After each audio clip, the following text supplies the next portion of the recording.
What's on YouTube? It's PTT coming at you with another Destiny video, and today guys we're talking Rise of Iron. Yet again, Game Informer have dropped another article, and although we got a lot of information that we already knew, we also got a lot of new information that I can talk about in this video. There's going to be some things I do break down in another video guys, so stay tuned for those. But without further ado, let's jump straight into it. We're talking first Iron Engrams, okay? These are going to be sold from Lord Saladin, and that's really cool because they're going to grant you Year 1 and Year 2 armor pieces. Now, coming from Lord Saladin and being called Iron Engrams, I would really assume that they're going to be to do with Iron Banner. So it's going to be really cool if you're trying to finish off any collections from Year 1 and Year 2. I know personally I didn't get into Iron Banner until like the end of Year 1, so I missed out on a load of stuff. I've got some half finished sets. For me personally, I'm really looking forward to the Iron Engrams. It means I'm going to be able to finish off the sets I am missing. Let's move on then to the next vendor that's going to be selling some really cool things, and that is Clyde's friend, Shiro 4. So he's actually going to be selling some class items from Year 1 Iron Banner. Now, personally, again, I've got the Titan and the Hunter, I believe, class items from Year 1, but I don't have it for the Warlock. So again, I'm going to look forward to being able to finish off the sets from them. Now, I'm going to assume, because on the image that I will pull up now, you can see that they are actually bought and Shiro has bounties, so I'm going to assume like any vendor you have to rank them up and you're not going to be able to buy them till you hit a certain rank. Some of the bounties that we are going to be seeing from Shiro, along with the normal kind of bounties we expect from vendors and NPCs and things like that. We're going to get things like kill enemies in the Plague Lands with the Battle Axe. Now, I spoke about this briefly in an earlier video. The Battle Axe looks absolutely amazing. We've seen it in a couple of clips and images. The fact we're going to get to play with that in the Plague Lands is absolutely insane. I cannot wait to get my hands on it and go chasing after this bounty. One of the other really interesting ones that we see him have is completing a captain encounter in the Archons Forge. Now, the Archons Forge is actually going to be something I do a separate video on because there is so much to talk about. We will touch it slightly towards the end of this video, but we will have a real in-depth review and look coming up at the Archons Forge in a later episode. Moving on then, let's talk about Radiant Treasures. Now, Radiant Treasures are Rise of Iron's version of Sterling Treasure. And although there's not an exact list yet of everything that we can get, the guys were talking that they actually managed to get some ornaments from them. Some of the ornaments that they were able to see were for things like the Zealous Supercell, the Invective, the Telesto, and the Mida. Now that's really cool because it shows that we're going to be, or it seems to show that we're going to be able to apply ornaments to Year 1, Year 2, and the Year 3 exotics.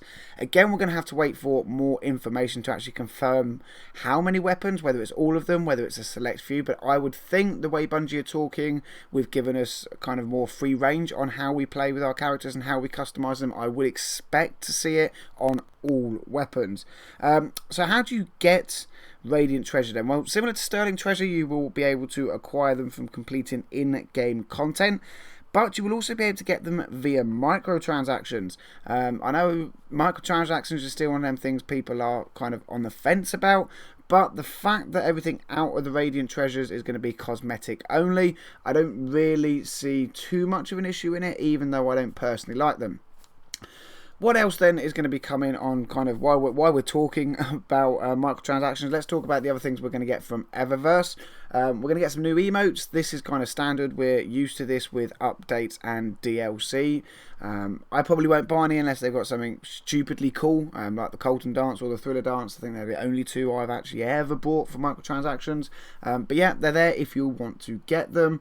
They're also going to be selling something called artifacts. Now, that's really cool. I did a video on artifacts talking about the Iron Lord artifacts, but the ones that Eververse are going to be selling are slightly different. Now, they spoke about two in particular. One was called the Golden Lens, and this lets you equip an artifact and change the camera filter for your in-game view, and it kind of gave you like this sepia tint.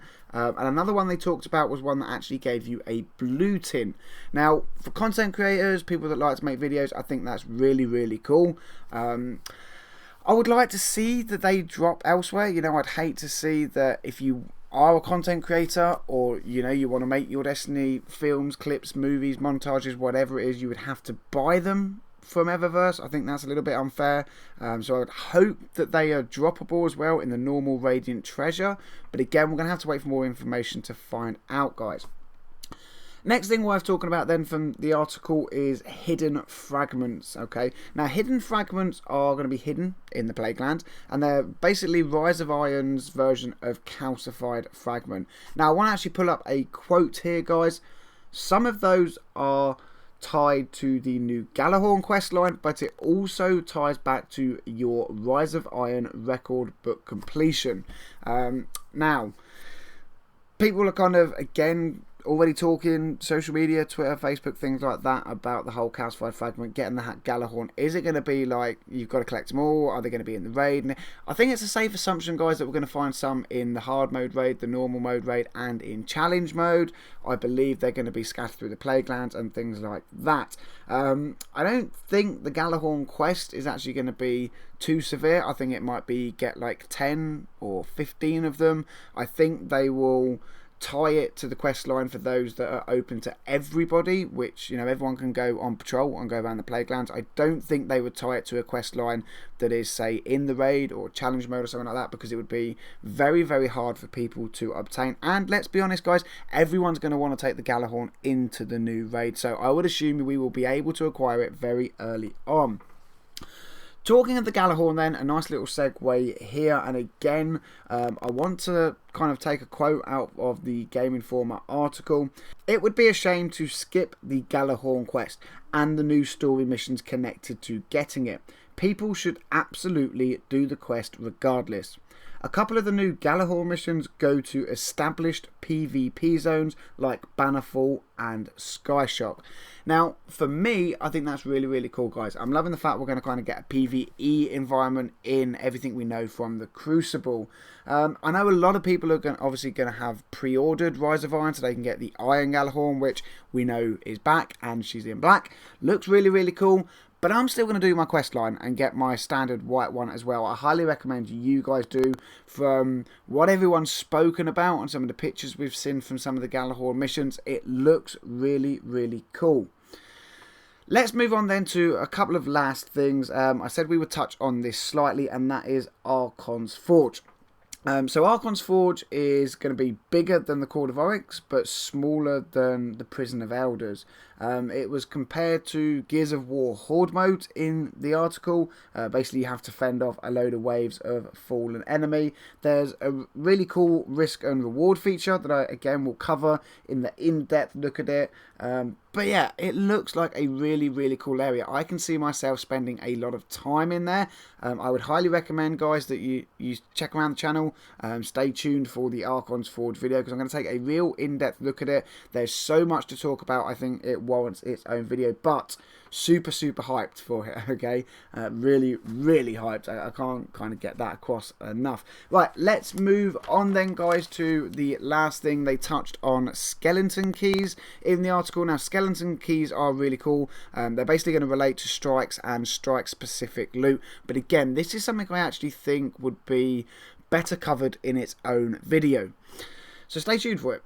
Finally then, we talk about the record book. Now, the record book is something we're not too unrelated to. You know, we've seen it with Moments of Triumph, we've seen it with the Sparrow Racing League, but again, there is a lot of information about it, and I feel that it would be better to put it into its own video. So yeah, we've got 3 videos coming out over the next couple of days: Skeleton Keys, Record Book, and Archons Forge. Stay tuned for them, guys, okay? But the information that I've spoke about in this video and we have got from Game Informer is absolutely awesome. It really does help bring the hype in for September. I personally can't wait. I'm getting ready for Rise of Iron already. I assume you guys are doing the same. Guys, let me know in the comments you have about any of these topics in the section down below. Give me a thumbs up if you like the video. If you're new to this channel, don't forget to subscribe, because there are plenty more Destiny videos coming your way. And as always, Guardians, thank you very much for watching. Until the next video, I'll catch you all soon.